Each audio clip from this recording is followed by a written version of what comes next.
aperta-me em teus braços, vem, aperta minha mão.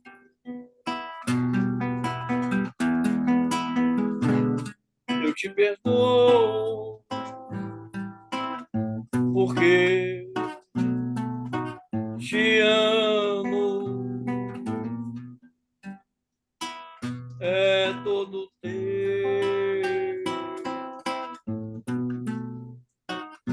meu coração.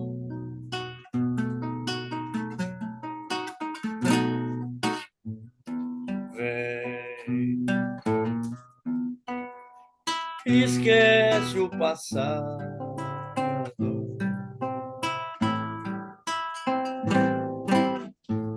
vem comigo caminhar,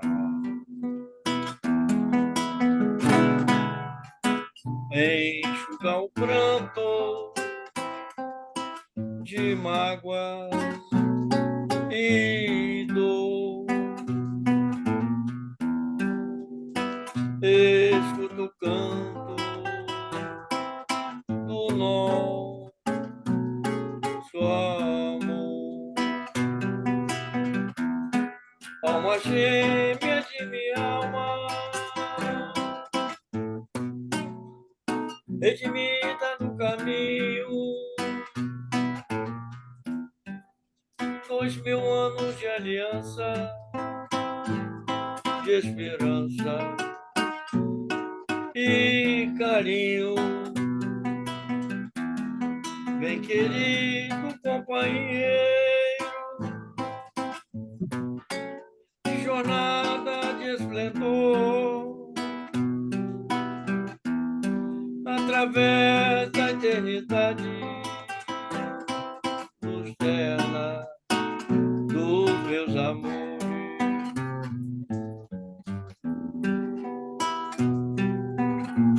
Vem, vamos oferecer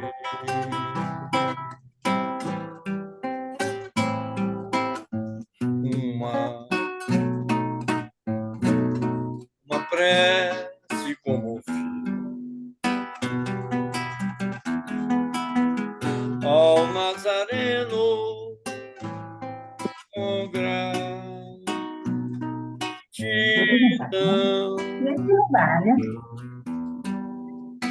por tanto amor.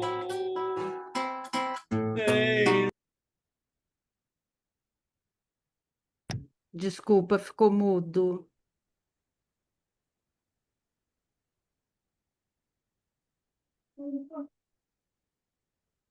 Paulinho, ficou mudo, desculpa.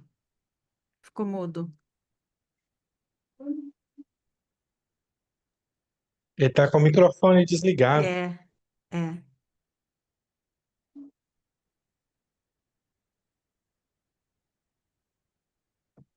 Bom, vamos aguardar ele.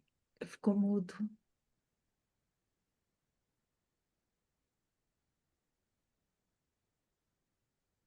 Pedir para ativar o som, vamos lá. Ficou.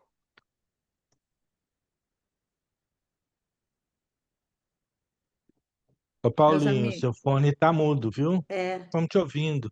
Seu fone tá mudo aí. o final Só no final? cortou. Cortou o som. Então tá. Então encerra, né? Paulinho, a música é linda, só que eu fui encerrar o microfone aqui que tinha gente falando, eu acabei apertando o seu também, me perdoe. E Não, não eu tem problema. comecei a falar e acho que você não estava ouvindo. Meus queridos, então, gratidão, é uma alegria imensa a gente começar um estudo com a bênção que o Paulinho nos está brindando toda semana com músicas, né? E alegra o coração de todos nós. Então, boa noite a todos. Hoje, dia 4 de novembro, estamos iniciando mais um NEP, a Caminho da Luz. Hoje com o João Marcos, que vai falar para a gente da perícope de quando Jesus paga o tributo, que é registrada pelo Evangelho de Mateus. Eu tenho um livro aqui que chama A Ética de Jesus, que é um livro espírita, de um grupo espírita, um livro muito belo, e tem essa passagem, aí tem a narrativa, o comentário do grupo, e tem uma mensagem espiritual sobre essa passagem que o João vai nos brindar, então, como oração, e ela é como uma oração, as mensagens espirituais desse grupo, então eu vou lê-la como a nossa prece, e depois o João assume o estudo. Que a paz do Mestre Nazareno possa contagiar-nos e comover-nos, de forma que possamos, seguindo, nos tornar melhores do que somos. Espelhando-se nele, alcançar a serenidade, a humildade, a caridade e a sabedoria que ele exemplificou. Nesta pequena passagem, percebemos mais uma vez o iluminado Mestre nos ensinando. Estaria ele, o governador espiritual do planeta Terra, em missão divina entre nós, isento da responsabilidade do pagamento de vários impostos? Não precisava ele estar submetido a tantas dificuldades, incômodos e restrições, próprias do regime material que ele se submeteu em missão divina. Porém, se ele, o próprio Jesus, pagou as suas dracmas, por que não devemos nós pagar as nossas? Por que nos subordinamos tanto e nos revoltamos quando pequenos impostos são-nos cobrados pelo tanto que recebemos diuturnamente? Pequenos sacrifícios são nos exigidos para que tenhamos grandes recompensas, e mesmo assim murmuramos, não entendendo ou não compreendendo a magnífica lei a qual todos estamos submetidos. Não aprendemos ainda a lição de humildade que o Mestre exemplifica nesta passagem. Cada um de nós deve, humildemente, receber as cobranças dos impostos da lei da vida, no esforço e no pagamento dos mesmos. Devemos nos esforçar para pagá-los, porque com certeza, no esforço e no pagamento destes, receberemos as recompensas na evolução, na sabedoria e na compreensão das leis que nos regem.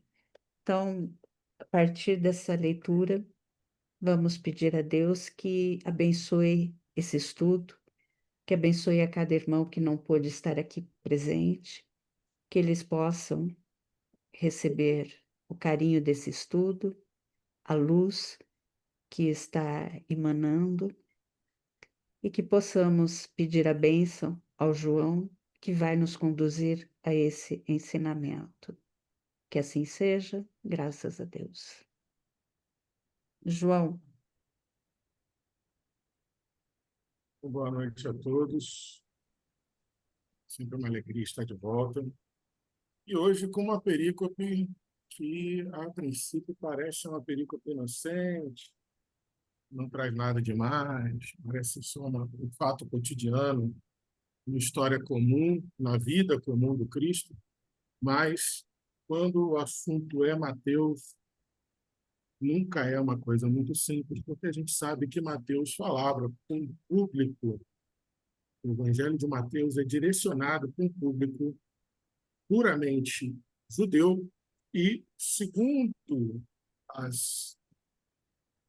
os consensos atuais de crítica textual e de análise extra-bíblica, se admite que o Evangelho de Mateus foi escrito depois dos anos 70, ou seja, depois da diáspora judaica. E aí a gente precisa entender que, em termos históricos, E, mais uma vez, falando para fora do ato confessional. O que quer dizer isso? Estou falando para além de um cristão. Estou falando com uma pessoa, como uma pessoa que tem fatos históricos para comprovar o que está sendo falado, não obstante o conteúdo espiritual do Evangelho de Mateus. O Evangelho de Mateus foi direcionado para uma comunidade que estava fora da sua terra natal, espalhada pelo mundo. Um mundo em que Paulo, Barnabé, Silas, Lucas e tantos outros estavam tentando manter numa unidade, criar e manter uma unidade de pensamento dentro da boa nova de Jesus Cristo. Então, o Evangelho de Mateus ele vem carregado de lições, que a gente chama de catequese matatiana, né? Vem carregado de lições para um público judeu expatriado, fora da sua terra natal, fora do seu templo, fora da aliança com Deus. Então, o Evangelho de Mateus tinha uma missão imprescindível nesse momento da Boa Nova. Ele tinha a missão de falar assim, olha, Jesus é sim o Messias. E uma das coisas que ele veio fazer foi não veio destruir a lei. Ele veio fazer com que ela se cumpra. Então, não esqueçam quem nós somos para Deus e para o mundo. Porque dentro da lógica judaica de que eles são um povo escolhido, a gente brinca e até faz chacota de que eles têm certeza de que Deus ama mais a eles do que a nós outros, mas Emmanuel nos lembra em A Caminho da Luz que só o povo judeu foi organizado e coeso suficiente para receber a missão de propagar o monoteísmo e, assim, se estruturar para receber a encarnação do Cristo planetário. Então, mesmo não sendo tão evoluídos moralmente, em matéria de intelecto, e o Emmanuel deixa isso muito claro, não só em A Caminho da Luz, tem mais 2 obras dele que eu vou lembrar daqui a pouco, que ele comenta isso, de maneira moral, a gente, obviamente, dadas as circunstâncias dos tempos, né, a gente não pode exigir muito deles, mas intelectualmente, os judeus estavam extremamente preparados para transmitir conhecimentos através do tempo e de interpretar a, abre aspas, vontade de Deus, fecha aspas. Dito isso, eu quero convidar vocês a nós lermos e entendermos esse evangelho e essa perícope de Mateus a partir dessa lógica que eu acabei de apresentar para vocês. É um judeu escrevendo para judeus, tentando lembrar para eles: nós fomos expulsos da nossa terra, nós não temos mais o nosso tempo. A aliança oficial com Deus está quebrada, mas eu venho trazer uma nova e eterna aliança para vocês, que é com Jesus, que é o filho unigênito do Pai. Então, vamos tentar pensar nesse tempo, porque aí enriquece o conteúdo e a gente consegue entender melhor por que Mateus faz questão de trazer essa perícope que, apesar de pequena, dá um recado muito importante. Então, vamos verso a verso, como a gente costuma fazer no estudo do NEP. Lembrando a todos que, a qualquer momento que vocês quiserem interromper a minha fala, fiquem à vontade, só abrir o microfone e falar. E, por favor, abram o microfone e falem, né? Coloquem as suas impressões, suas críticas, seus comentários. Não esperem obrigatoriamente eu terminar para a gente debater. Então, vamos lá. Tendo eles chegado a Cafarnaum, lembrando, eles estavam chegando a Cafarnaum porque eles estavam vindo lá do Hermon, lá do Monte da Transfiguração. E houve a cura daquele jovem endemoniado, né? Que os discípulos não conseguiram expulsar o demônio, e aí Jesus dá uma lição muito interessante, né? Por causa da sua pouca fé, vocês não conseguiram. E Jesus simplesmente chegou e repreendeu o espírito saiu, o menino ficou curado. Depois ele anuncia pela segunda vez o Calvário, e aí Mateus faz questão de colocar que os discípulos ficaram extremamente entristecidos, porque aí eles começaram a entender a gravidade desse anúncio do Calvário, a gravidade de Cristo já estava anunciando pela segunda vez, e aí eles vêm para Cafarnaum. Cafarnaum é um centro comercial extremamente importante para aquela época. Ele ficava à beira do lago de Genezaré e tinha uma vida muito eclética, com romanos, com judeus, e dali se vendia o peixe salgado que Pedro, João, Tiago e André pescavam. Ali tinha a coletoria de impostos de Mateus.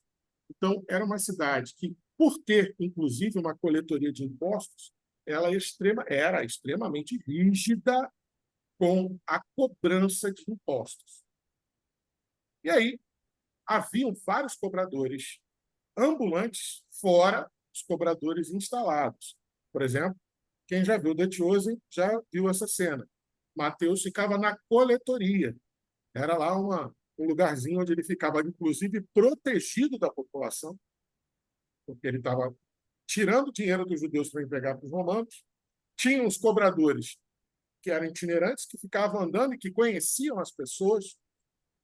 E aí falavam assim, de dia eles passavam na coletoria e falavam assim, Mateus, falta quem pagar os impostos. Aí ia falando fulano, ciclano, beltrano, eles saíam caçando pelo mercado, caçando pelas instâncias, onde é que essas pessoas estavam, e haviam os portageiros, haviam os cobradores que ficavam às portas dos muros da cidade, né? O que não era o caso aqui. A gente está falando de coletores de impostos que eram itinerantes.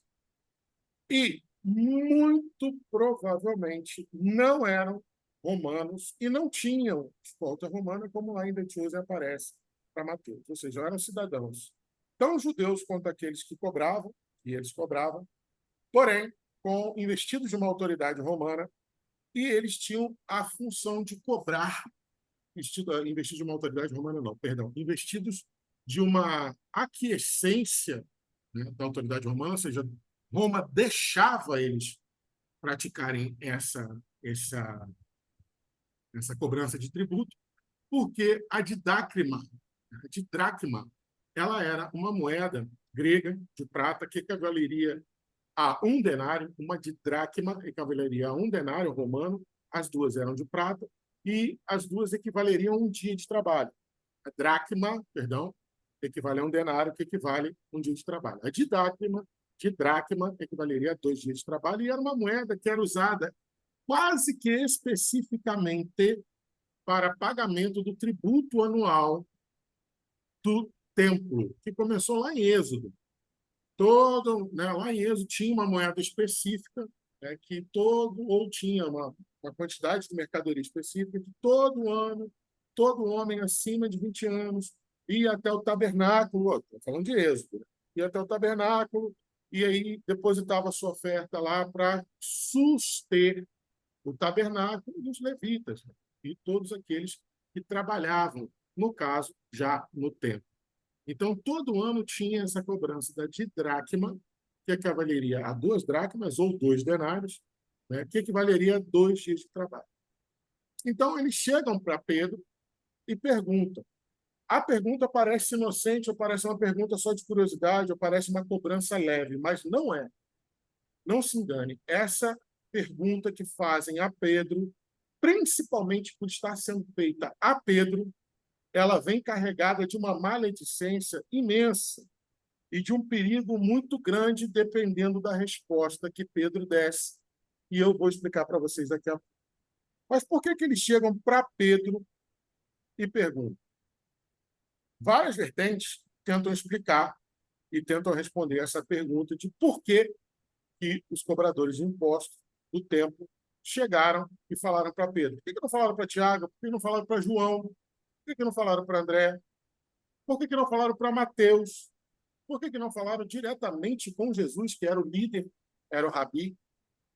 Por quê? Aí existem várias teorias para explicar isso.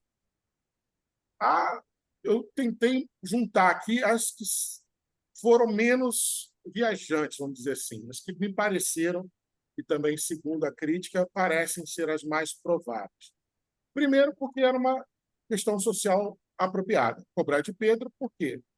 É preciso lembrar que, apesar de os cativos romanos, e os cativos romanos da Judéia especialmente, eram extremamente empobrecidos pela alta taxa de impostos que Roma cobrava deles, mas Pedro era um empresário. Pedro, ele tinha, de todos que estavam ali, muito provavelmente, Pedro é o que tinha melhores condições financeiras. Ou, do círculo íntimo, a maioria dos arqueólogos bíblicos hoje tendem a acreditar que do círculo íntimo, Pedro era o que era mais abastado, porque tinha maior casa, recebia todo mundo, né? A sogra morava com ele, ou seja, ele podia sustentar mais gente do que só a família dele. Então, muitos acreditam que era socialmente apropriado cobrar de Pedro, porque ele teria o dinheiro. Segundo, uma explicação que é dentro da lógica de Mateus, que eu acabei de falar para vocês. Mateus precisava transmitir uma lição para aquele povo que estava expatriado, estavam fora da sua terra natal. Então, pode ser que Mateus tenha escolhido Pedro para ser o personagem dessa história para manter o papel de liderança da igreja nascente, de liderança do novo grupo da Casa do Caminho, do Nazareno, dos carpinteiros, aqueles do carpinteiro, como Saulo falava em Paulo e Estevão. Então, provavelmente, também pode-se explicar que Mateus tenha usado isso para dizer, olha, Pedro realmente é o líder. Você vê que até os cobradores de impostos vêm cobrar dele, cobraram de outra pessoa.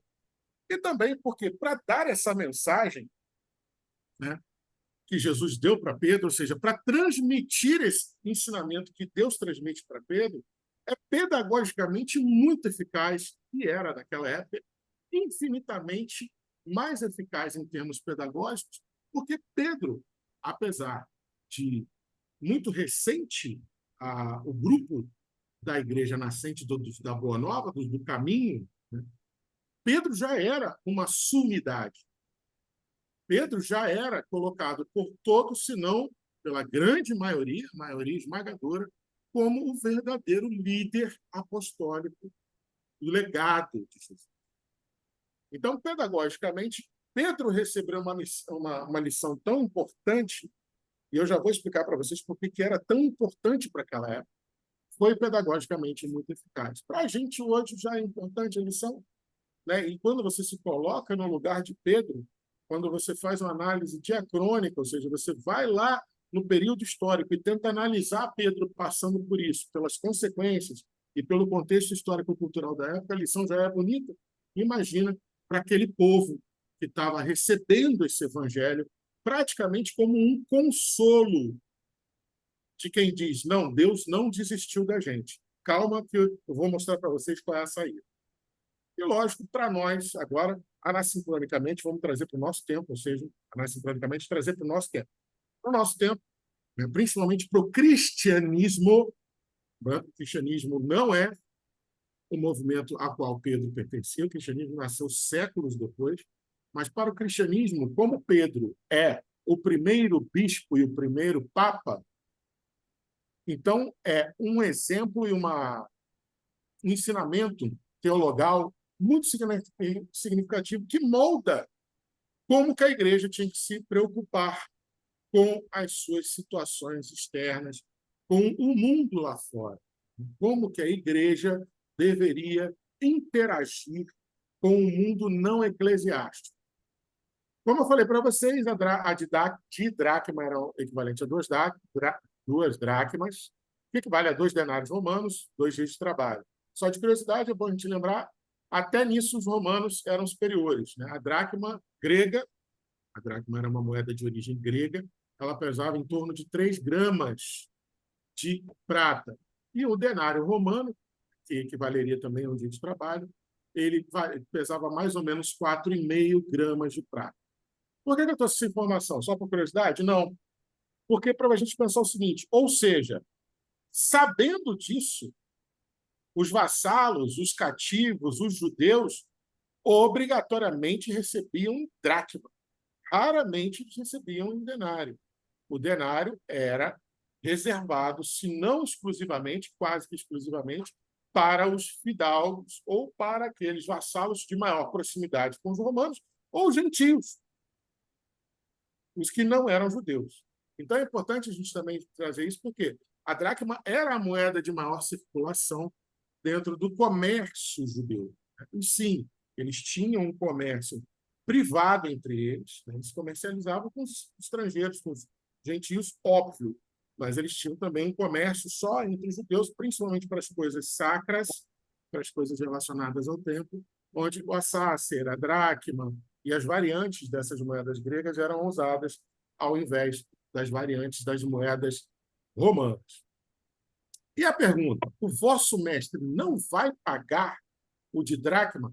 Ele não vai pagar essa taxa, esse imposto anual que todo homem acima de 20 anos tem que pagar para que o templo seja mantido? Isso, gente, segundo eu pesquisei e os autores que eu li, e realmente a palavra obra-prima de tensão narrativa não é exagero. Por quê? Ela não é só uma busca de informação, ela não é só uma curiosidade vazia, ela não é só uma cobrança básica para Pedro. Ela reflete toda uma expectativa da norma religiosa. É como, eu vou adiantar para vocês, é como se eles estivessem perguntando para Pedro assim: esse Jesus aí que você segue, ele está do nosso lado ou não? Ele vai ajudar na aliança e a manutenção do templo, como todo mundo faz, ou ele vai ficar de fora só porque ele diz que é o Filho de Deus, ele diz que é o Messias, ou só porque ele é milagreiro, profeta, rabi, ele vai ficar de fora? Então, a pergunta é carregadíssima de maledicência e, obviamente, dependendo da resposta que fosse dada, já ia criar, a partir dali, em Cafarnaum, uma tensão imensa. Lembrando que haviam muitas pessoas que, se já naquela época, já se opunham a Jesus e já enxergavam ele como João, um perigo, como um problema. Oi? Tem pessoas com o microfone aberto. Será que a Silvia consegue fechar? Consegue, Silvia? Não sei se a Silvia está... Porque tem pessoas com o microfone aberto conversando e está dando alguma interferência. Então, gente, vê, confere aí quem está com o microfone aberto, fecha, por favor. E Silvinha, se você identificar aí, fecha para a gente. Então, gente, lembrando que ali naquela Cafarnaum já tinham várias pessoas que já enxergavam Jesus como um problema, já enxergavam Jesus como um perigo, e já queriam arrumar problema para Jesus, para, no mínimo, tirar Jesus de Cafarnaum. Então, dependendo da resposta que Pedro desse, ali já começava a bagunça. E quem leu Paulo e Estevão percebeu que os judeus são realmente, e sem nenhum exagero, um povo extremamente irascível. Para você inflamar um grupo de judeus, não precisava de muita coisa. E para alguém gritar anátema, gritar blasfêmia e pegar uma pedra e jogar no peito da pessoa, também não era tão difícil. Emmanuel traz essa característica, que é sabida, né? Flávio José também traz essa característica, e outros escritores, outros documentos históricos daquela época mostram que o judeu era extremamente inflamado. Então, essa pergunta ela vem com muita maledicência e já na intenção de ameaçar não só a reputação do mestre, como rabi ou como profeta. Ela vem para colocar Jesus e todos os seus discípulos, toda a sua casta de discípulos, contra a parede. Vocês estão do nosso lado ou não estão? Vocês vão participar da vaquinha ou não vão? Vão entrar no rateio ou não? Vocês são a favor da aliança de Deus conosco ou não? Não sei se eu estou conseguindo dar para vocês o tamanho da tensão que era isso. Isso era realmente, para aquela época, algo extremamente perigoso de ser constatado. Dependendo da resposta que Pedro desse, poderia ali mesmo o próprio Pedro ser agredido fisicamente, né? E por isso também, não só por isso, mas principalmente por isso, a crítica textual concorda, que é por isso que Pedro nem pergunta para Jesus o que seria o esperado de Pedro. Espera aí, eu vou perguntar para o meu mestre, eu não posso responder por ele. Inclusive porque era da ética, da cultura e da legislação judaica, você não pode responder para um outro varão. O certo ali era Pedro falar assim: gente, calma que eu vou perguntar para ele e já trago ele aqui para responder a vocês. Você vê que Pedro não titubeia. Pedro fala, sim, vai pagar sim. Inclusive, repito, para as práticas culturais, éticas e legais da época, Pedro não tinha esse direito. Olha como é que a lição vai tomando um outro corpo de contexto, quando você vai entendendo os matizes e os detalhes que têm envolvidos em falas, em palavras extremamente simples aos nossos olhos de hoje. Eles poderiam ter arrumado problema com Pedro, inclusive, você está respondendo por ele por quê? Não, então vamos lá falar com ele. Poderia já ter dado treta ali mesmo. Mas é muito legal porque Pedro ter tido essa firmeza, e aí há de se enaltecer a coragem de Pedro, justamente pelo que eu acabei de falar. Ele não tinha o direito, nem cultural, nem ético, nem legal, de responder por Jesus. A partir do momento que ele responde por Jesus, dois caminhos poderiam acontecer na cultura daquela época. O primeiro caminho, se a pessoa quisesse realmente entrar na treta, ia falar, você está errado, você não pode responder por ele, e ia sentar o cacete inteiro. E o segundo caminho, a pessoa fala assim, então, se ele não pagar, você vai ser prejudicado. É você que vai ter que pagar por ele. Porque ele estava assumindo a corresponsabilidade legal, civil de Jesus. E isso torna a lição muito bonita no sentido de que Pedro, apesar da gente sempre fazer uma correlação de Pedro com a fé vacilante, de Pedro com a atitude dúbia, de Pedro... Esses lances de Pedro, esses eventos, né, essas sacadas de Pedro, mostram o quanto que ele realmente era para frente e o quanto que ele realmente era destemido. Provavelmente, eu ouso dizer, e aí abre parênteses, é uma opinião minha, é uma síntese pessoal, os textos que eu pesquisei, que eu estudei, me autorizam a pensar assim, eu sou capaz de apostar com vocês que Pedro olhou para eles e respondeu, sim, vão querer tratar comigo? Vocês estão lembrando quem eu sou, né? Sou um comerciante respeitado aqui. Se ele não pagar, eu pago. Vocês vão querer tratar comigo? Eu tenho quase certeza que Pedro respondeu esse sim seco, justamente porque ele sabia, não, eu posso responder para ele, porque se ele não fizer, eu faço. E vocês não vão arrumar treta comigo, porque eu sou uma pessoa extremamente conhecida em Cafarnaum, sou um comerciante muito conhecido em Cafarnaum, vocês não vão querer arrumar treta comigo. E isso faz uma ponte muito interessante quando Jesus fala assim, mas para não causar escândalo, vamos pagar esse tributo. Que a gente vai chegar daqui a pouquinho. Gente, do versículo 24, alguém quer comentar alguma coisa? Ficou alguma coisa para trás? Alguma dúvida? Não? Então, Pedro responde secamente, sim. Sim, é seco. Você vê que ele não dá nem justificativa. Um cara que estava sendo pressionado com uma pergunta dessa magnitude e com esse potencial de dar ruim, ele tinha que falar, não, sim, eu vou lá buscar, ou sim, ele tinha que dar uma justificativa. Ele só, sim, seco. Tipo, eu estou pagando também, eu pago para ver, eu seguro a onda dele. Tanto que quando ele entrou na casa dele, Jesus nem esperou ele falar nada. Jesus já se antecipou. Simão, o que é que te parece? De quem cobram os reis da terra, os reis de determinado império, os reis de determinada localidade, os reis de determinado lugar? O tele, o que é o tele? As taxas comerciais, que aqui foi traduzido como tributo. Ou os kensal, que são os impostos cobrados por Roma a cada um dos seus vassalos. O imposto pelo censo, o imposto que você pagava a Roma todo ano por você existir.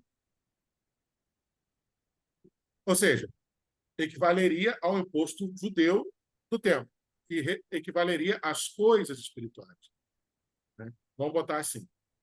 Pode ser até que esse kensal que Jesus está falando aí possa ser uma outra palavra da época, um jargão da época, para o pagamento do tributo do templo, que não tinha um nome próprio, era só didracma. Você não vai comparecer a didracma? Você não vai entregar a didracma? E Jesus pergunta para Pedro, o que te parece? De quem os reis vão cobrar as taxas comerciais e o imposto, né, per capita, o imposto pelo censo? Dos seus filhos, dos seus ioi, que é essa palavra naquela época, pode ser desde o filho biológico até semelhança moral, pessoas que coadunavam da mesma moral, da mesma ética, do mesmo pensamento, passando por várias outras instâncias, né, de grupos, instâncias de castas, de grupos, de etnias. Só para vocês terem ideia, a Septuaginta, né, a Bíblia hebraica traduzida para o grego, usa a mesma palavra ioio para, né? Ela traduz como ioio e uioi, né? A mesma palavra para meu filho e para filhos da maldade. Vocês terem ideia de amplitude dessa palavra. Então, Jesus está perguntando para Pedro: Pedro, os reis vão cobrar as taxas comerciais e os tributos do censo para aqueles que são deles, para os seus filhos, desde biológicos até de identificação, dos próprios reis. Ele podia estar até falando assim, para os outros, né, fidalgos, os outros da nobreza, ou vão cobrar dos alótrion, que quer dizer, em suma, resumidamente, quando você era um alótrion, quando você era um estrangeiro, e aí a tradução estranho não está bem aplicada, a melhor tradução estrangeiro, né? Quando você é um alótrion para o judeu, é toda aquela pessoa que não tem direito de pertencer à aliança. Por isso que Jesus usa especificamente essa palavra.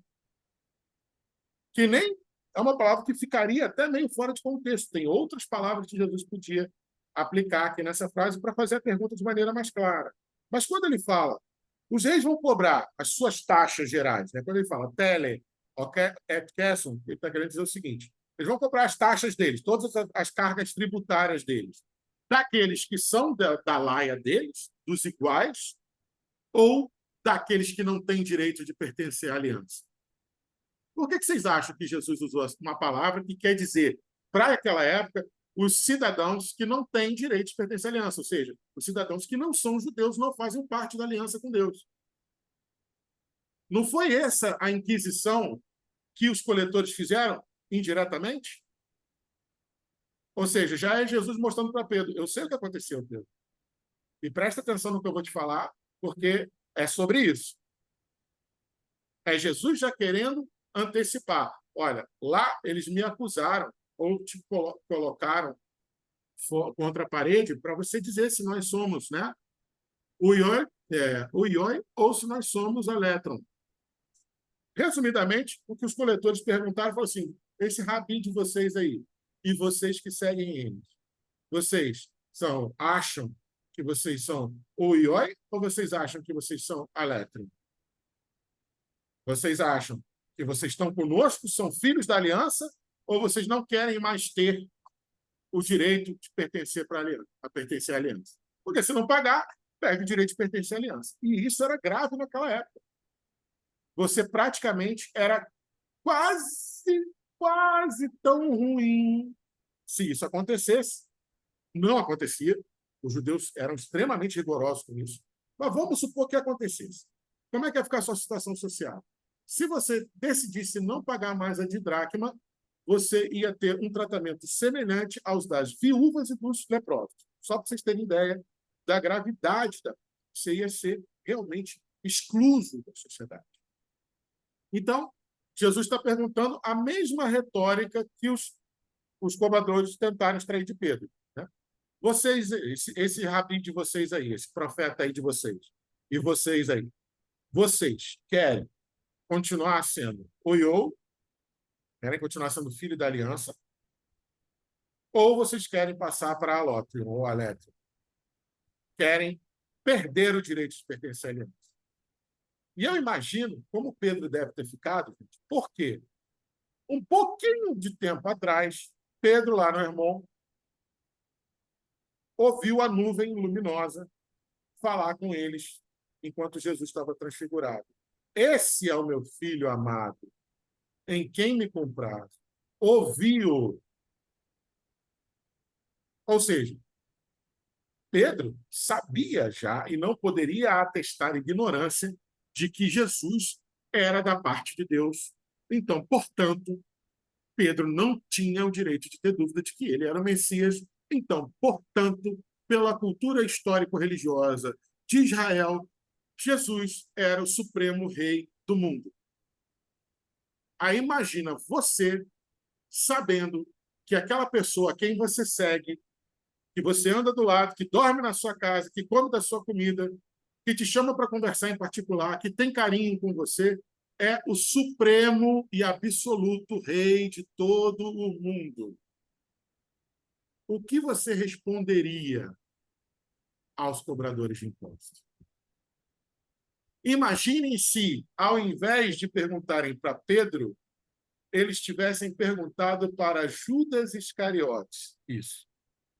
E Judas Iscariotes, inclusive, era quem ficava com a bolsa. O Evangelho de João nos diz claramente que a pessoa que guardava os donativos e o dinheiro juntado para as despesas do grupo era Judas Iscariotes. Então, teoricamente, eu estou autorizado a dizer que a pessoa, inclusive, mais indicada para ser cobrada era Judas Iscariotes. Mas vocês imaginam, dentro do que a gente conhece, e já nos foi apresentado na literatura espírita, né, que Judas estava realmente esperando um momento onde haveria uma insurgência militar, em que Jesus traria um exército. Inclusive, Maria Dolores dá a entender que Judas achava, inclusive, que seria um exército celestial, de anjos, iguais os anjos do Velho Testamento, né, mais antigo, do Testamento mais antigo, vinham e varriam o acampamento e matavam todo mundo e não sobrava, igual o anjo restaurador que passou no Egito e levou os primogênitos. Você imagina se eles perguntam isso para Judas? Judas fala, não vai pagar, não. Ele é o rei do mundo. Não vai pagar, não. E se vocês quiserem arrumar treta, vamos lá falar com ele agora. Inclusive, seria uma oportunidade muito boa para Judas ter o intento dele, que era provocar para ter uma insurgência. Né? Tanto que ele armou a prisão de Jesus achando que isso desencadearia essa tão sonhada insurgência militar celestial que ele esperava. Mas não, foi com Pedro. O cara que estava na transfiguração e ouviu a nuvem, representante simbólico direto de Deus, quando fala uma nuvem luminosa que falou, vocês podem ficar tranquilos e acreditar em mim quando eu disser. Todos que estavam ali olharam para a nuvem e falaram, é Deus. Não havia dúvidas quanto a isso. O símbolo de uma nuvem luminosa falante só poderia ser correlacionado com o próprio Deus. Então, o próprio Deus falou, esse é meu filho muito amado. Nele eu tenho alegria. Pega e ouvir o que ele vai falar. Então, Pedro já sabia. Perguntado a Pedro, ele teve, e aí vem a genialidade de tudo. Ele teve a presteza de responder o que seria mais fácil de ser resolvido. Ele teve a presteza de... Ele tinha acabado de ouvir pela segunda vez que Jesus iria para o Calvário. Muito provavelmente ele parou e pensou, nossa, se eu arrumar treta aqui agora, pode ser que essa hora que o mestre falou, dele ir para o Calvário, chegue agora. Não, vou responder. Por isso, sim, cedo. Por isso também, né? Sim. E por isso que, chegando em casa, Jesus nem deixou ele falar muito, não. E Pedro responde a obviedade. O rei vai cobrar daqueles que são alotrion ou aletrion, daqueles que são estrangeiros, daqueles que são estranhos, daqueles que não pertencem à aliança. Aí Jesus fala assim, então, os filhos estão isentos. A tradução dessa fala de Jesus tem muita discussão na crítica textual sobre ela, se ela não está traduzida em tempo verbal inadequado para a resposta. Tem uma degladiação entre os especialistas, por quê? Jesus deveria ter falado, ou ficaria mais lógico para a mensagem, ou seria mais apropriado frente à resposta de Pedro se Jesus falava assim, logo, os filhos estarão isentos. Porque lá na frente, lá atrás, aliás, a pergunta é no tempo futuro, de quem vocês cobram? Presente, futuro de presente, se eu não me engano. Se eu estiver errado, me corrijo. Então, o mais, e para o grego, né, para o grego koiné, não havia presente, ou era presente ou era futuro. Então, você não vai pagar aqui agora, vai pagar na frente, já é futuro. Para a gramática deles funciona assim. Então, Jesus teria falado assim, logo os filhos estariam ou estarão isentos. Eleuteroi, que quer dizer, estarão livres. Era o mesmo termo que era usado para os ex-escravos. E olha como é que Jesus é genial nas suas palavras. Obviamente, cada palavra de Jesus vem carregada dos bilhões e bilhões de anos de sabedoria que ele adquiriu até chegar a Cristo. Mas a palavra que ele usa, então, esses, né, alótrion, estariam eleuteroi. Não faz nem muito sentido isso. Você está querendo dizer que se ele fosse interpretar literalmente. Mas aí você está falando que os que não participam da aliança é que estariam livres? E, obviamente, isso seria um absurdo, obrigando Pedro a repensar. Falou assim, olha, você é livre para não pagar. Inclusive, se você se acha realmente filho da aliança, você deveria ter o direito de escolha. Por quê? Uma coisa é sustentar o tabernáculo no meio do deserto. Outra coisa é sustentar o templo com toda uma casta que fazia negócios, cobrava vários outros impostos, criavam impostos a bel prazer. Então, Jesus coloca para Pedro assim, então aqueles que são os filhos, ou seja, aqueles que vão fazer parte da aliança, é que deveriam estar isentos de pagar os tributos da terra. E, obviamente, ele bota Pedro para pensar no seguinte, se eu ando com o rei do mundo, eu pago tributo para os romanos se eu quiser, porque eu ando com o rei do mundo. Qual de nós nessa situação não pensaria parecido com isso? Qual de nós nessa situação não ia tentar se garantir em Jesus? Falou, pô, o cara é rei do mundo. Vocês tinham que ver, cara, ele estava conversando com Moisés e com Elias, lá em cima do monte. Eu vi, e uma nuvem de Deus chegou e falou que ele era o filho amado. Cara, esse cara não é qualquer um.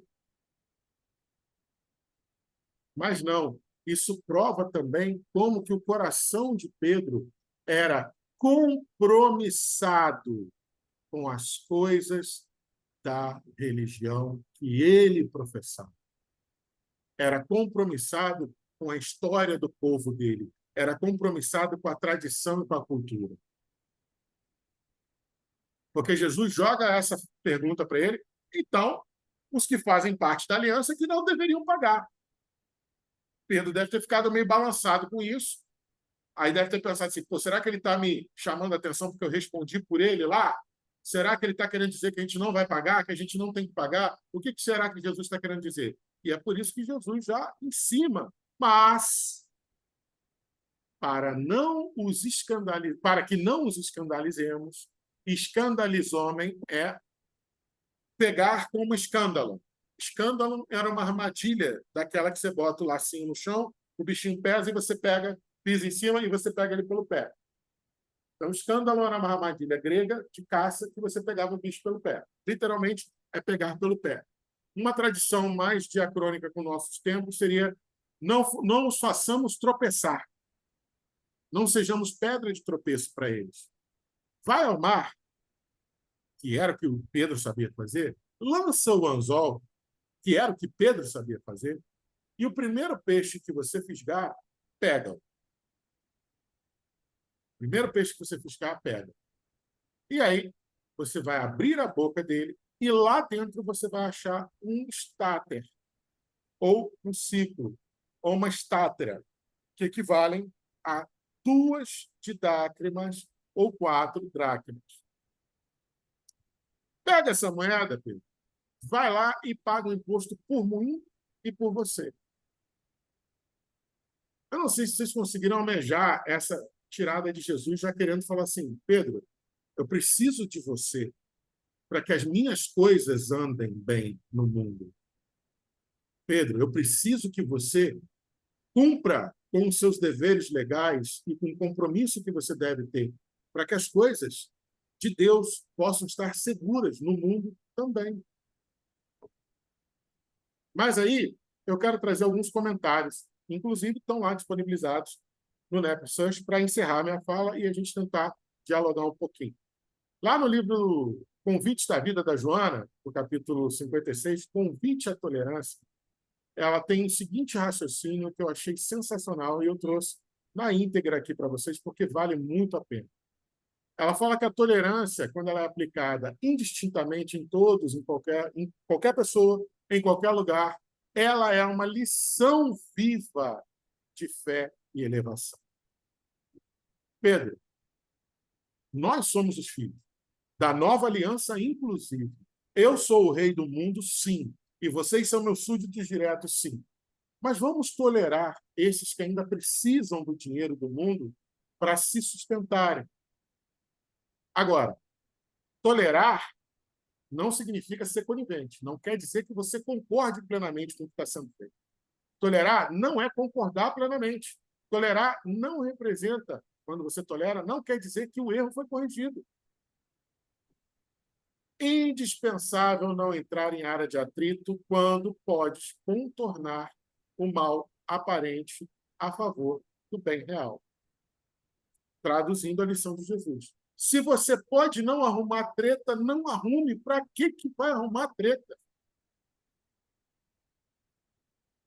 E a Joana solta uma frase sensacional. Tolerância é caridade iniciática, ou caridade em começo, ou caridade começando. E ela fala também, condescendência para com os direitos alheios, não produzindo choque, não escandalizando, não fazendo tropeçar, é relevante testemunho de tolerância. Então, respeitar o direito deles era um costume nacional de longa data, tradição. Respeita, cara. Mesmo você sabendo que você é súdito direto do novo e eterno rei do mundo, do novo e eterno soberano do mundo. Mas lembre-se, Pedro, o nosso reino não é desse mundo. Então, as coisas desse mundo, Pedro, vamos respeitar. Dai a César o que é de César, Pedro. E dai a Deus o que é de Deus. E dar a Deus, nesse caso, é dar a sua paciência, a sua tolerância. Não precisa arrumar confusão com isso. Evite o atrito. Faça de forma que a sua renúncia ou a sua abnegação mantenham o bem geral e real ativo. E aí, ó, a Joana nos lembra. Cumprindo dessa forma, se a gente fizer assim, né, a gente cumpre os nossos deveres perante o mundo e perante Deus, como o nosso Mestre Jesus ensina a Pedro ali na passagem da Didraque. O Evangelho dos Humildes, do Eliseu Rigonati, ele traz, eu trouxe aqui porque ele traz uma retórica muito interessante. Ela acaba não se sustentando pelos fatos históricos, pelos contextos e costumes da época, mas é uma reflexão muito interessante que o Eliseu Rigonati traz para a gente. Para quem não conhece o Eliseu Rigonati, o Eliseu ele é aquele cara que é detentor da seguinte frase que eu ouço desde a minha infância: bom espírita descansa carregando pedra. Ele que é o detentor dessa frase, e eu ouço isso desde criança. Então, tudo dele é sempre voltado para o trabalho. Você trabalhar, você trabalhar, você precisa trabalhar, você precisa trabalhar. Ah, você está triste? Trabalho. Você está alegre demais? Trabalho. Ah, você está de luto? Trabalho. Você não... Trabalho, trabalho, trabalho, trabalho. Você está obsediado? Trabalho. Então, tudo dele é relacionado ao trabalho. E, mais uma vez, aqui no Evangelho dos Humildes, quando ele vai falar da transfiguração, ele fala também do pagamento do tributo. E, né, ele começa falando, nossa, como Jesus é genial, né? Ele pega qualquer coisinha do cotidiano, qualquer pequeno ato cotidiano, e traz sempre uma lição magistral disso. Então, eu vou pedir minha primeira desculpa ao Eliseu, que é um cara que ajudou absurdamente na minha evangelização. Lá em casa se lia os livros do Eliseu Rigonati até minha adolescência, mas eu vou pedir desculpa. Isso que aconteceu não tem nada de pequeno, não tem nada de tão cotidiano assim, até porque era um evento que acontecia só uma vez por ano. Eu acabei de falar para vocês e espero ter fundamentado minimamente para vocês crerem no meu argumento de que a cobrança da didracma não tinha nada de simples, não tinha nada de cotidiano, não tinha nada de pequeno. Mas o mais importante é que o Eliseu traz para a gente. Jesus, fazendo isso, ele transforma o evangelho num manual prático para a gente, de como conviver com as coisas materiais e com as coisas celestiais. E aí, ele fala, o argumento de Eliseu é o seguinte: essa lição é uma lição de fé no trabalho. Olha ele falando de trabalho. Por quê? Porque ele manda Pedro ir pescar. E aí nos mostra, segundo o argumento de Eliseu Rigonati, que todo trabalho honrado, seja intelecto, seja moral, seja braçal, a gente vai conseguir, aos olhos de Deus, merecer tudo quanto necessitamos para a nossa subsistência e para também cumprir lealmente as nossas obrigações e os nossos compromissos materiais. Se a gente não prodigalizar e se nós trabalharmos honestamente. E isso é uma verdade atemporal na Bíblia, porque desde lá de Salmos é dito para a gente que Deus nunca abandona aqueles que por ele trabalharem. Se você trabalha por Deus, ele não vai te deixar desprovido, ou, nas palavras de Jesus, né, se nem um fio da sua cabeça, do seu cabelo cai sem a vontade de Deus, se Deus provê os pássaros do céu, do lírio do campo, e dirá a nós. E aí ele fala, Pedro foi pescar, e aí ele encara o milagre, o fenômeno físico do estar dentro do peixe, ele encara isso como uma figura de linguagem, como um simbolismo. Ele diz que Pedro trabalhou para conseguir as 2 didácrimas, que equivaleriam, então, a 4 dias de trabalho vendendo peixe. Isso, minha segunda desculpa ao Liceu Riconati, não se sustenta, porque um peixe custava de 1 a, no máximo, 5 assarions, que é a 10ª parte de uma dracma, ou de um denário. Então, no máximo, 1/5 de denário para esse peixe não ia ser suficiente para pagar. Mas a simbologia é interessante. Por quê? Ali ele mostra, não tinha dinheiro para pagar, não sabe como vai pagar, porque se ele tivesse dinheiro no bolso, ele vai, não, Jesus, deixa que eu vou lá pagar. Não, não tinha. Né? Ele foi pescar, ele cumpriu a ordenação do mestre, e ali ele viu um fenômeno físico. Muito provavelmente foi um fenômeno físico, a gente sabe, inclusive, que os sentidos, principalmente de Pedro, tinham que ser extremamente impregnados pelo fenômeno Jesus. Certo? E, para encerrar minha fala, rapidamente, não poderia jamais deixar de trazer o que o nosso querido Honório Onofre de Abreu fala lá no Luz Imperecível, capítulo 206, Fé em Nova Dimensão. Só o título já merecia a leitura do capítulo. Fé em Nova Dimensão. E lá ele fala o seguinte: no Evangelho, o imposto era de 1 estáter, ou seja, 2 didácrimas, 4 dracmas. Ou seja, 2 didracmas. O óbolo da viúva foi de 2 pequenas moedas. O bom samaritano deu ao hospedeiro 2 moedas para custear o início da hospedagem e o tratamento da vítima. A incidência do 2 demonstra que tudo tem 2 aspectos: o material e o espiritual, o visível e o invisível, o objetivo e o subjetivo, o tangível e a vibração intangível correspondente. O primeiro, mundo material, mundo tangível, mundo visível, é por nós facilmente detectado. E nós estamos nele, nós interagimos nele. Mas o segundo, o das coisas espirituais, muitas das vezes foge à nossa percepção, embora seja o mais importante. Honório Onofre de Abreu, né, gente? Não podia ser diferente. Então, fechando com essa ideia de que a lição, né, é, sim, um ensinamento de Mateus para aquela comunidade expatriada, aquela comunidade da diáspora, dizendo: serão tempos difíceis. Não temos mais o templo, mas ainda temos Deus. E aí, talvez, o nosso coração, como o livro de Cantares dizia, como o livro de Salmo dizia, e diz, talvez o nosso coração passe a ser o templo eterno de Deus. Então, vamos aproveitar isso para cumprir com as nossas obrigações materiais, sem deixar as nossas obrigações espirituais. Lembrando que os judeus na diáspora estavam sendo jogados para um mundo completamente gentil, que, além de não acreditar, muitas vezes escarneava Não duvidava mais, mas ainda escarneava do Deus Yahvé. E aí, sim, tem essa lição. Pode ser tirada essa lição. Para Pedro, Pedro, eu preciso que você cuide das coisas materiais, Pedro, para aquilo que é da minha alçada espiritual poder caminhar no mundo. Eu preciso que você saiba lidar com essa dualidade. E eu preciso que você confie, porque na última hora eu vou fazer moeda aparecer da boca de peixe, mas eu vou fazer. Se o seu trabalho for honesto, sua fé for suficiente, tudo vai dar certo, mas eu preciso que você saiba transitar pelos dois mundos. Então não é Jesus chamando a atenção de Pedro, muito pelo contrário. É Jesus dizendo para Pedro, Pedro, continue assim, aprimore-se nessa ideia. Caminhe bem nas coisas da terra, caminhe bem nas coisas do Espírito.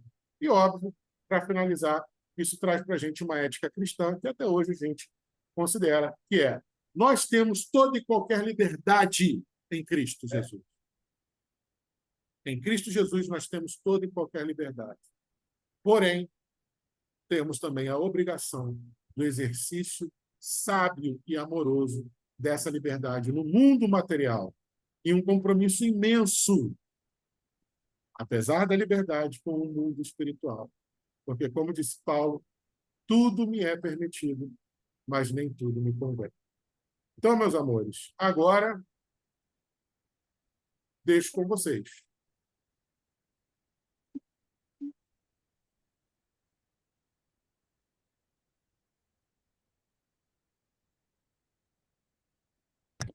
Bom, se ninguém vai começar, eu começo.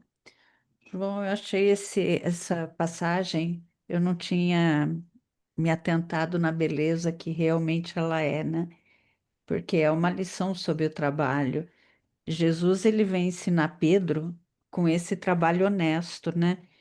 E a gente tira essa lição de que a gente recebe todos os recursos necessários para a nossa sobrevivência e que não existem privilégios. Todos nós somos iguais, né?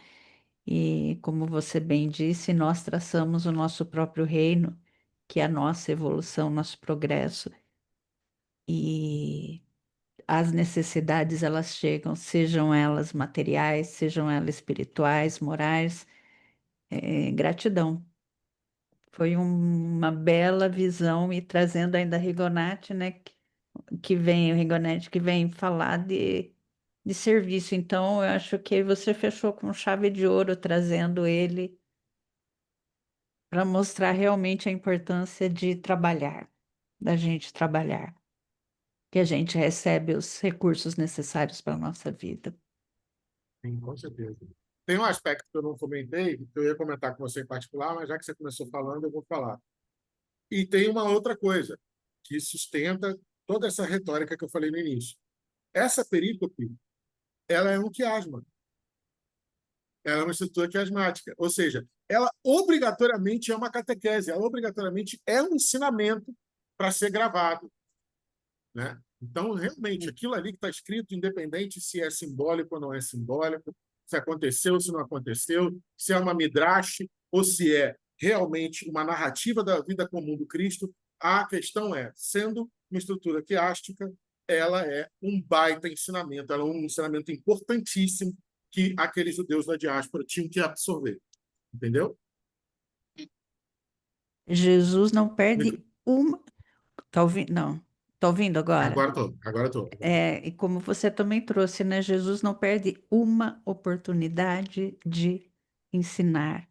E que a gente também que a gente não perca nenhuma oportunidade de trabalho, né? Então, acho que essa é a grande chave. Esse trabalho honesto, porque quando trabalha honestamente, como Cristo ensinou Pedro a pescar, os recursos chegam. Tem uma coisa interessante em termos de contexto histórico-cultural e uso e costume. Pedro era um pescador, gente, mas Pedro era pescador de rede, ele tinha barco. Então, quando Jesus manda ele jogar o anzol no mar, ele também está dando uma mensagem. Pedro, começa pelo mais simples. Entendeu? Volte às raízes. Volte à sua fé primária. Quando você for fazer as coisas por mim, Pedro, simplicidade. de coração, simplicidade de atitude. Eu imagino Pedro falando assim, pô, nos olhos, Jesus, jura? Ele deve ter pensado o que o Eliseu Regonati trouxe para a gente. Falou assim, não, peraí, deixa eu passar uma tarrafa aqui, Jesus, que rapidinho a gente vai pagar esse nosso tributo. Depois de amanhã, no máximo, eu estou pagando, deixa eu passar um arrasto aqui. Jesus falou, não, vai lá e joga um anzol que você só precisa de um peixe. E para quem pesca, eu era pescadora, né? A gente sabe a diferença de pescar na vara, que é de um por um, que você exercita a serenidade, a tolerância, paciência, do que você jogar, né? E aí vem muito. Brilhante. Sim, muito bom. Ela é muito, ela tem muito simbolismo essa lição. É muito legal. Gostei muito de estudar lá. Quem mais, gente?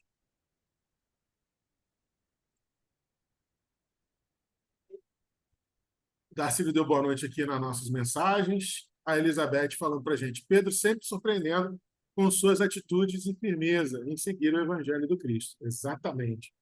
E me deu um tapão de luva de pelica, Elizabeth, porque a gente tem sempre, e eu também tenho, apesar de ser completamente apaixonado por Pedro, eu sempre tenho essa mania de pensar primeiro que Pedro está vacilante, que Pedro tropeça, para me identificar em Pedro.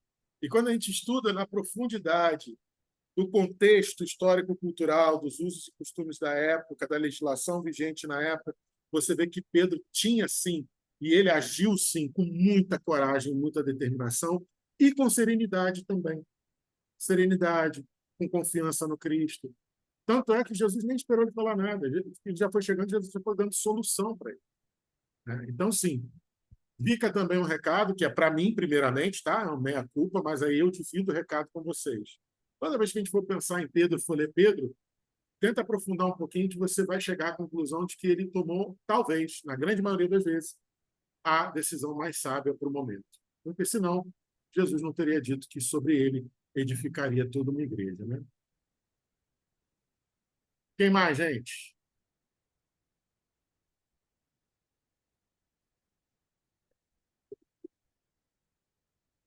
Não tendo comentário. A Leda quer falar. Ei, Leda, fala para Não, gente. Não? oi.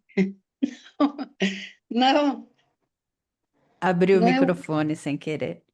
Ah, A, ti- a tia Conceição, a Elizabeth quer falar e a tia Conceição pediu para lembrar e para avisá-los que semana que vem nós temos Simão Pedro aqui com a Oba, gente. muito bom. Então não faltem Seguimos. que vai ser estudão, como foi hoje. Não, Elizabeth, sem por nem se favor. compara. isso. Boa noite, vocês estão me ouvindo? Tchau. Sobre esse entendimento do Pedro, do apóstolo Pedro, é, é interessante. Ele foi, no final da vida dele, ele teve um gesto para mim assim, é, eu considero muito impactante, quando ele disse, né, que diante das atitudes dele ao longo da convivência com Jesus e por tudo que ele tinha aprendido, e pelos erros também que ele tinha cometido, muito mais por desconhecimento, mas de alguma forma foi erro. Ele falou: eu não sou digno de morrer em pé, eu vou morrer de cabeça para baixo. Então, ó, até arrepio. Isso para mim, assim, é a afirmação mais concreta que ele entregou para nós, que ele tinha muito para aprender ainda, muito, mas se sentiu, eu imagino, né, que ele deve ter se sentido assim, com uma oportunidade, talvez ele não se achasse tão merecedora, mas ele aproveitou dentro dos parcos conhecimentos que ele tinha, ele deu o melhor. E esse gesto dele nessa hora derradeira é, transformou essa história dele que ficou para todo sempre.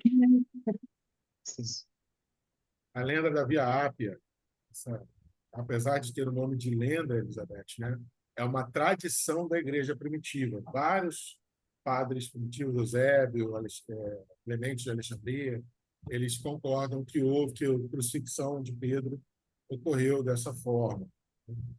historicamente, ser crucificado de ponta cabeça, a crucifixão já era a sentença mais hedionda e de maior requinte de crueldade e de maior escárnio em quem ela era aplicada. Morrer na cruz era morrer asfixiado aos poucos. Imagina você pendurado, com um cravo transpassado nos seus ossos do braço e nos seus ossos da perna, para você não cair, amarrado, para você não tombar muito e não cair lá de cima, e você cada vez respirar menos. A cada respiração sua entrar menos oxigênio no seu pulmão. Quando você era crucifixado de ponta cabeça, você morria assim e engasgado. Então era uma morte muito mais dolorosa. Independente se a lenda da Via Ápia e a crucifixão de Pedro ocorreu dessa forma ou não, para a igreja primitiva, o recado que fica é: independente de quem você seja ou como vai ser sua hora derradeira, o Cristo precisa que você eleve um pouquinho a sua renúncia e sua abnegação, para que o evangelho dele possa ser mais difundido, mais espalhado, mais implementado no coração das pessoas. Essa é a mensagem dele na crucifixão invertida. Uhum. Muito obrigada pela explicação. De nada. Eu desconhecia. Todo Essa esse história é lindíssima, significado, muito né? E essa morte lenta, lenta, mas assim, dentro do quadro, ela era extremamente agonizante. sim, sim. Cara, sim. Cara, sim. Mais alguém, gente?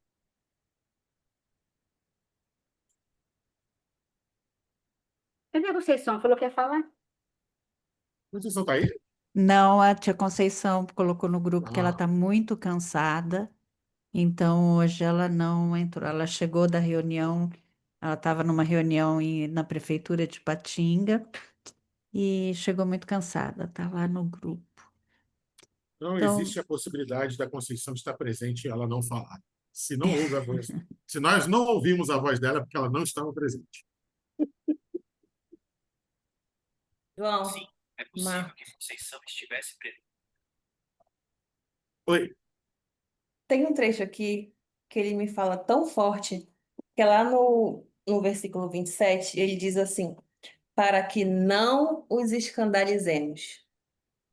Só isso aqui já dá para conversar um tempão, né?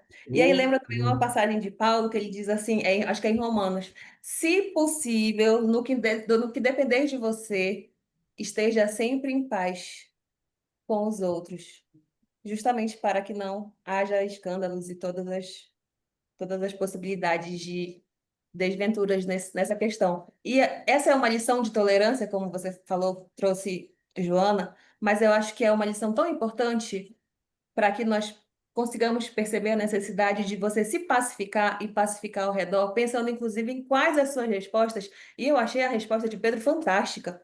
Alguns estudiosos dizem que quando ele fala assim, nem os outros entenderam se ele estava dizendo que pagava ou que não pagava. E por isso, Exatamente. que por isso Jesus precisou, então, agir para protegê-lo futuramente, caso eles voltassem depois para pegar Pedro. E até nisso você vê o senso de proteção também de Jesus com relação ao apóstolo. Mas esse para que não os escandalizemos, ele fala muito forte da necessidade de como é imperioso isso. De você pensar, falar o mínimo possível quando necessário, tomar aquela água da paz para que não haja problemas com seus irmãos, independente de onde você estiver. Talvez tenha mais alguma outra coisa que eu deixei passar, mas isso aqui para mim foi o que falou mais alto. É o ponto central, né, Flavinha? Por quê? Qual é o sentido de escandalizar que Jesus está levantando nesse versículo? Se você provocá-los dizendo que a gente não vai pagar o tributo, mesmo sabendo que você é da corte direta do rei da terra, você vai provocar neles sentimentos, logo pensamentos, logo ações, e vão fazer eles pecarem. Não é por eles virem nos agredir, é por eu estar incitando raiva, ódio neles. A Flavinha trouxe bem. É exatamente nesse sentido. Não, cara, não vai servir de pedra de tropeço para ninguém, não. Vai lá e paga, velho. O problema é que dinheiro. Espera aí que eu vou arrumar dinheiro para você. Dinheiro faço. Não fiz pão, não fiz peixe. Deixa que eu faço dinheiro também. É prata, deixa comigo. Então é isso que ele falou assim. Não, não, eu acho que a melhor mensagem, né? Se você for pegar as homiléticas e a exegética teologal, ou seja, se você for pegar os estudiosos que leram isso e falar assim, qual é o versículo central? Até por conta de ser uma estrutura que acha que eles vão falar que é quando Jesus pergunta. Então, os reis cobram dos filhos ou dos estrangeiros? Mas não é. Isso é o trampolim para a verdadeira resposta e a verdadeira lição, na minha opinião, e a Flavinha trouxe muito bem, mantenha-se e mantenha a paz. Por quê? Não é à toa que Jesus, por mais de uma vez, falou para a gente, eu deixo-vos minha paz vos dou. Porque realmente essa paz, ela é o que faz o reino de Deus realmente ser habitável dentro de nós. Obrigado, Flavinho. Mais alguém?